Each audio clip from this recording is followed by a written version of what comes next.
今日同大家睇一間令人又愛又恨嘅單位——界限街春秋閣。佢第一個可惜同九龍塘校網只一街之隔。今日睇嘅係高層 B 室，單位實用面積762尺，係一間兩房單位，有工人套房。大廈2-3年前做完大維修，所以公共地方相當企理。入門口係女字型嘅客飯廳，客廳外邊有個大露台，而望出去景觀就係佢最大嘅賣點。呢度望到又一村九龍塘低密度別墅，遠景獅子山。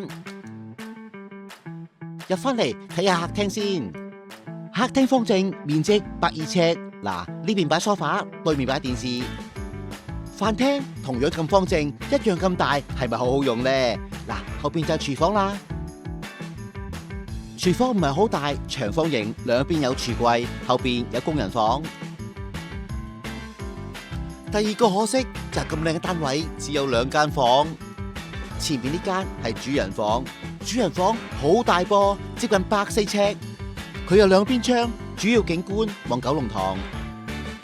後邊間房就細啲，不過都有100尺，窗口向南望8分道。大家想睇樓嘅聯絡我，我係九龍豪宅姚戰章。